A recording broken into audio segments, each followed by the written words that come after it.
Hello and welcome to this new episode of Open Book Entrepreneur. Today we have Lindsay here with us, and she's a coach, and then also she's a speaker. She's got a book. So, Lindsay, please introduce yourself to our audience. Yes, good morning. I'm Lindsay Williams. I am a licensed social worker working on my ICF PCC coaching certification. I'm a speaker. I'm an author of a book, The Life You're Allowed to Want. I spent over 20 years working in human services, over a decade in leadership roles. And today I help ambitious, high achieving women who feel successful on paper, but they know something isn't fitting in their life anymore. Great. And so when did you start that business? Yeah, so a little over a year ago. The work I do is called the Decision Gap, the Grounded Pivot Framework. This is a whole area that I've worked on giving a name to. And I've done that based off of really my own experience. So something that I experienced in my career was getting to a point where I started feeling misaligned with the work I was doing. I started feeling a pull towards something more, towards wanting to have a bigger impact, having more flexibility and freedom in my days, being able to be more available to my kids. And I kind of spun in that place for a couple years before I finally decided that I was going to branch out on my own and start my own coaching, training, consulting business, which I did in April of 2025.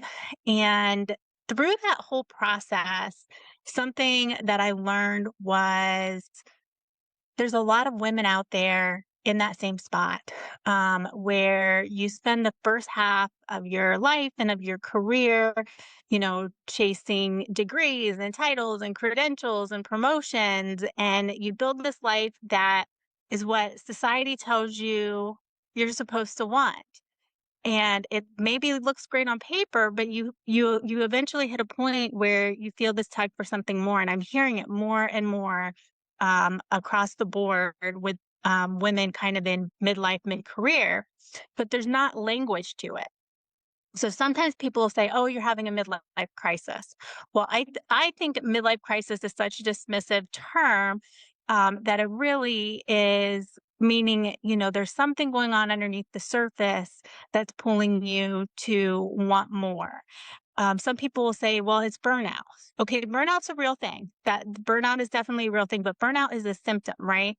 And so I wanted to give language to that place. So I named that place the decision gap, which is essentially the space between everything you've built and created in your life and who you are becoming. And then I built my work around, okay, how do you cross that gap? How do you go from where you're at, everything you've built and created? You don't want to completely blow up your life, but you're meant for something more. You want to do something more. And that's where I created the grounded pivot framework, 5 phases to help women cross that decision gap. Great. And who are the women you most love helping, and what are they usually struggling with when they come to you? So women will come to me when they are, at a point that they're ready for something more. They're facing fear, uncertainty, doubt, and we work together to cross that bridge. So we start with the pressure point. So I always, say women will hit a pressure point, and that is when something happens where they say something needs to change. I don't know what it is yet, but something needs to change. I have lovingly termed that the parking garage moment. So the moment when you're sitting crying in the parking garage for 10 minutes before you walk into work in the morning because you just can't bring yourself to go in. For other women, maybe it's sitting in a meeting thinking, I really don't care about what's going on right now, or, I feel like I don't belong here.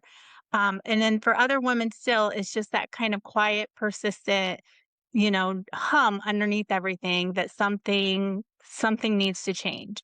And so they start from this place of uncertainty, fear, feeling stuck, feeling overwhelmed, and we walk through that. A lot of times it is identity, right? It's beliefs and identity. Sometimes it's skills, sometimes it's strategy, but a lot of times it's a belief and identity piece. And so we spend some time really looking at who have I been up to this point in time, and then who am I becoming? So what pieces of who I am now will not serve me moving forward into the woman that I am becoming? And we arrive in a clarity moment. And a clarity moment isn't what you think it is. Like a lot of times people think the clarity moment is the moment you wake up in the morning and, oh, you know exactly what you're going to do now. No, clarity is about permission.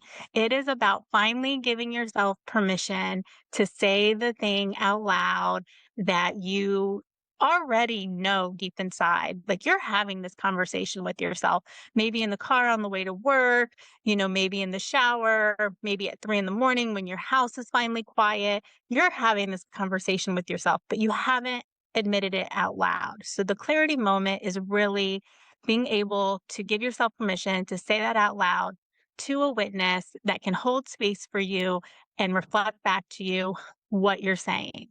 And then that helps you get clear on what your next steps are going to be. And then from there, we can work through making a grounded decision on how to move forward. What is that going to look like? What do I really want? Now that I'm giving myself permission to say out loud what I want, what is that going to look like for me? And then finally, I will work with women to build a personalized 90-day strategic plan around their life, their specific thing, so that they can step into their next chapter with clarity, with confidence, um, trusting themselves. There's so much, Tony, about self trust and being able to trust yourself that you know that the decision that you've been sitting with is the right thing, and make that decision from a place of alignment and from clarity instead of from that place of spinning in that decision gap. Wow. So the decision gap, you talk about helping high achieving women navigate the decision gap. Can you explain what that means in simple terms? Yeah. In simple terms, it means that they're stuck between everything that they've created so far and who they're becoming, that they need to be able to cross that bridge to be able to get clear in their mind about what they want next. Great. And how do you help your clients move from feeling stuck, uncertain, or overwhelmed into making grounded, aligned decisions? Yeah. So first we slow down, right? A lot of women are trying to think their way out of something that actually requires a deeper self awareness. So we spend time exploring their beliefs, their values, what their identity means to them, and also their nervous system responses. There is a big connection between our mind and our body. And we have kind of this capacity threshold of what we're able to, basically, it's, if you think about your comfort zone, right? We say, everything that you want is right outside of your comfort zone. So we have this comfort zone, this capacity zone that our body can comfortably hold that lifestyle for us. But if we're moving into something that is a different lifestyle, that's more, that becomes uncomfortable. And we've got to teach our nervous system, we've got to teach our body that it's okay to hold capacity for that new life. So we do a lot of nervous system regulation work, breathing work, grounding work. And then we walk through the 5 phases that we just talked about: the pressure point, the identity shift, the clarity moment, making a grounded decision, developing a strategic path forward. And then by the end, they're not just making a decision, but they have that sense of self-trust again. So, what do you think is one of the biggest reasons successful women can still struggle to make decisions about their next chapter? Yeah. So success doesn't automatically create alignment with yourself. So many women will achieve their goals based on societal expectations, conditioning, responsibilities that they took on years ago. And that version of themselves that is, very productive, responsible, capable, the helper, the one that always shows up, sometimes they think, oh, that past version of myself, like, they think that's bad, but that version of yourself, it's not the enemy. That version of yourself is what has gotten them to where they are today. That version of themselves has shown up, put food on the table, make sure everybody's taken care of, and they don't have to completely leave who they are to step into who they're becoming. And, a lot of times women will think, big picture, like, who am I becoming? Who do I want to be? And that can be really overwhelming. So I try to break it down and ask them a smaller question and say, what pieces of myself no longer fit in the person I'm becoming? And that's a smaller question and often easier for them to answer. And so nobody taught women, what to how to ask, what do I actually want, right? And the struggle isn't that they're lacking intelligence. It's not that they don't know the answer. It's just that conflict between what they want and when they finally say that out loud, it kind of butts up against what they've been taught not to want or what they've been taught, that they can't have from a societal perspective. So it's really about giving yourself permission and it's about saying it out loud. Wow. So, with your 20-year plus experience in human services and leadership, what's the main thing that you learned about people and change and personal transformation? Yeah. So personal transformation is rarely about getting more information, right? It's not more skills, more strategy. Most people already know more than enough, but the transformation happens when people feel safe enough to tell themselves the truth. I've worked with people in some of the toughest transition periods, transformation periods of their lives. And I've learned that people are incredibly resilient. I also learned that where growth begins is when we stop fighting against ourselves. And real change isn't necessarily about, yes, you're becoming somebody new, but you're becoming fully yourself. You're letting those parts of you that have always been there emerge. And you're letting those parts of you that no longer fit fall away. And that's okay. And that is just part of life and growth and transition. And it's a beautiful process. I really love being able to do that work with women and watch them move through those transformations. Great. So, what inspires you the most about the work you do? Yeah, really watching women reconnect with themselves, right? When they are able to sit with me and finally say that thing out loud that they have been scared to say. You watch that confusion turn into clarity and you see it right across their faces. Hearing them say, I felt like something was wrong with me. I have felt so stuck, but now I understand what's happening. And watching them step into that new chapter with a renewed sense of confidence and clarity and really that self-trust.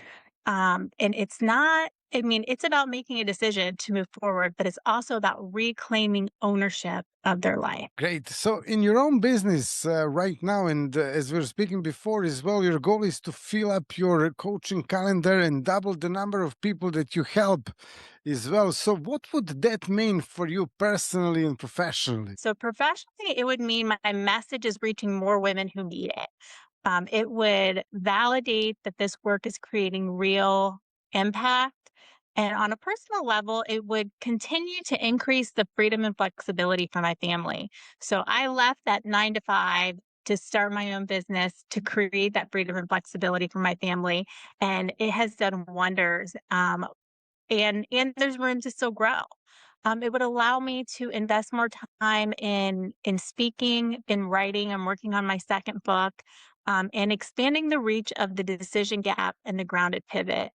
And most importantly, I think it would mean helping women, continue to be able to create lives that feel as good on the inside as they look on the outside. Fantastic. So, for the women listening who feel like who feels like she wants more, but feels guilty, unclear, or unsure about the next step, what would you say to her? First, I want to say you're not broken and you're not ungrateful for wanting more. It makes you human. I want you to pay attention for what keeps showing up for you.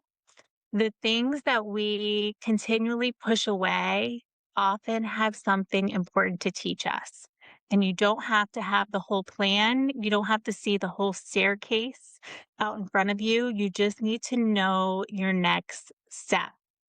And the clarity that you're seeking, it comes after movement, after you make that step, not before it. You're not starting over, you're outgrowing what no longer fits. And the life that you want may actually be the life that you are intended to create. Wonderful. So, if people want to get in touch with you, Lindsay, learn more about what you do, connect to you, or maybe even find out about your book, how they can do that? I am active on Facebook and Instagram at Elevate 365 Coaching.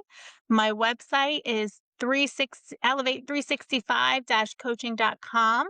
You could also find my book, The Life You're Allowed to Want, on Amazon. And if you are feeling that you are stuck in that space between where you've been and where you're headed, I would love to connect and have a conversation. Wonderful. And anyone watching us listening to this episode, you can just check out the description of this episode because that's where you find all the links on how to connect to Lindsay. And then if you have any questions for Lindsay or me, you can ask them in the comments. We'll be more than happy to answer those. And if you like this episode, drop us a like, subscribe, and also see you all in the next episode. Lindsay, thank you so much for being a guest today, for sharing your story, knowledge, and experience, and also your tips. That was lovely. And hope to see you soon on Yes, thanks for having me.